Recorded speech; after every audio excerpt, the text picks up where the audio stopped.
Чрезмерное употребление алкоголя пагубно сказывается на состоянии здоровья любого человека. И тут не имеет значения, превышает ли человек дозу алкоголя по праздникам, или же злоупотребление спиртным носит систематический характер.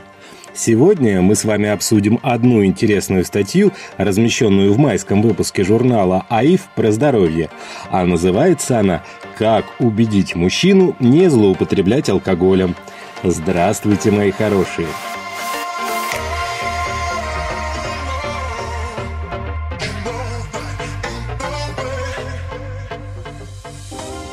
Муж приходит после работы весь на нервах и выпивает пару бутылок вина. Вроде не алкоголик, но это случается каждый день. Страшно и непонятно, что делать, советует психолог Дмитрий Воедилов. Ищите причину. Вместо того, чтобы скандалить, попытайтесь понять причины, почему мужчина начинает выпивать. Обычно рука бессознательно тянется к рюмке, когда хочется забыться, уйти от насущных проблем, остановить внутренний диалог и отключиться. Доказано, в случае алкогольного опьянения головной мозг входит в состояние ацидоза, закисления, и его функции снижаются. Не устраивайте дома сухой закон. Прятать спиртное, устанавливать дома сухой закон, категорически выступая против алкоголя в любых количествах, бесполезно. Это может привести к обратному эффекту. Запретный плод сладок. Если мужчина решил, что позарез надо расслабиться с помощью алкоголя, а ему это запрещено, он может броситься во все тяжкие, а все равно будут ругать и переборщить. Вместо того, чтобы выпить пару рюмок и спокойно лечь спать, купит бутылку водки всем назло. А если жена еще начнет скандалить, то и за второй отправится, чтобы заглушить очередную проблему. Подкладывайте закуски на тарелку. Что делать, если мужчина начинает злоупотреблять на вечеринке или в гостях? Попробуйте переключить его внимание на что-то другое. Следите, закусывает ли он спиртное. Подкладывайте на тарелку что-нибудь вкусное. А пока благоверный не перешел на уровень инстинктов, вызывайте такси. То есть не жена виновата. Такая злая, выпить не дает. А такси приехало. Дорогой, машина у подъезда, счетчик крутится, надо идти, а то попадем на деньги. При этом можно заранее предупредить, что вы идете в гости до 8 вечера, а потом надо возвращаться домой. Детей спать укладывать, без мамы они не заснут. Либо объединиться в борьбе за трезвость с хозяевами дома. Попросите их подыграть вам, например, так: «Дорогие гости, пора прощаться, хотим пораньше лечь спать, завтра утром на работу». Меняйте водку на вино. Если мужчина иногда позволяет себе напиться, наверное, ничего смертельно страшного в этом нет. Более того, есть даже такое наблюдение, что трезвенники, не способные снять напряжение, заполучают другие проблемы, в том числе диабет, сердечные приступы. Негативные эмоции накапливаются, пружина сжимается, а выхода нет. Но надо знать меру. Поэтому попробуйте договориться постепенно уменьшать дозы и снижать градус. Например, вместо крепкого алкоголя покупать вино или пиво. Это может сработать эффективнее, чем тотальный запрет. Придумайте другие способы снятия напряжения. Если предполагается, что на предстоящем совещании у начальства мужа будут отчитывать, а значит, придя домой в раздраженном состоянии, он опять захочет снять стресс привычным способом, попробуйте сыграть на опережение. Обсудите заранее возможные варианты провести вечер после трудного дня. Сходить в кино, пробежаться в парке, прокатиться на американских горках, пойти в спортзал и так далее. И таким образом развеяться и переключиться.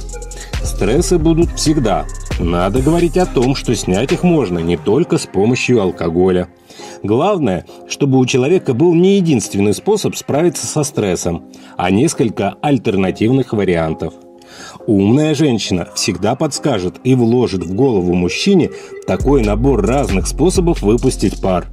Ну а если мужчина сказал «мне надо выпить», значит альтернативы уже отброшены или их не было. Изучите, в чем реальный вред алкоголя. Займитесь профилактикой. Стоит почаще рассказывать мужчине всякие страшилки из серии: выпил рюмку, отказала печень, выпил 2, язва желудка, 3, сыграл в ящик и так далее. рассказывать страшные истории из жизни знакомых, связанных с алкоголем. Так, между прочим, постоянно внушать отвращение к злоупотреблению. Сочувствуйте и поддерживайте. На определенной стадии опьянения концентрация внимания становится примерно такой же, как во сне. Более яркое и актуальное достигает сознания, остальное проходит мимо. Если в этот момент женщина начинает супруга пилить, выговаривать и отчитывать, это может вызвать резкое сопротивление и агрессию, вплоть до физического насилия. Человек и так раздражен, вошел, образно говоря, в сумрачное состояние и реагирует на уровне инстинктов. Мудрые жены знают, к пьяному лучше не лезть с нравоучениями. Все равно он сейчас плохо соображает. Надо успокоить, посочувствовать. Пусть поплачется в жилетку, расскажет о своих проблемах. Уложить спать. Дождаться, пока он придет в себя, и потом уже на свеженького в бой. А вот что не стоит делать, если мужчина любит алкоголь. Давать волю негативным эмоциям. Сразу скандалить, обвинять, обобщать. Ты всегда, да ты никогда.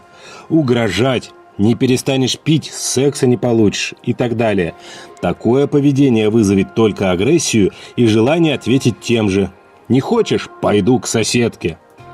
Пить вместе с мужчиной, чтобы ему меньше досталось. Когда хотя бы один сохраняет трезвый ум, то может здраво оценивать происходящее.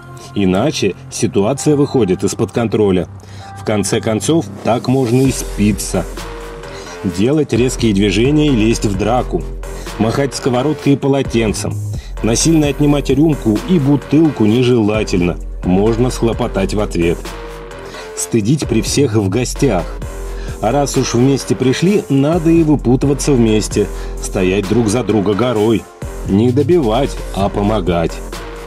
Сравнивать своего мужчину с чужими мужьями. Вот Петя не пьет, какой молодец. А тут что за горе луковое на мою голову? Убегать из дома, если муж пришел выпивший. В духе: раз ты пьешь, я уйду. И сбежать к маме или подруге. А у мужчины через некоторое время в голове может щелкнуть. Куда жена на ночь глядя пошла? Вдруг к любовнику? Надо пойти искать. И найти приключений на свою голову. А на сегодня это все. Ссылка на использованные в выпуске материалы уже находится в описании к этому видео. Не болейте. Подписывайтесь на канал «Доктор по соседству» и не забывайте нажать на колокольчик в углу экрана, чтобы вовремя узнавать о выходе новых выпусков. Заходите в наши паблики в социальных сетях ВКонтакте и Одноклассники, где вы найдете еще больше нескучных и полезных новостей. Ставьте пальчики вверх. Здоровья вам!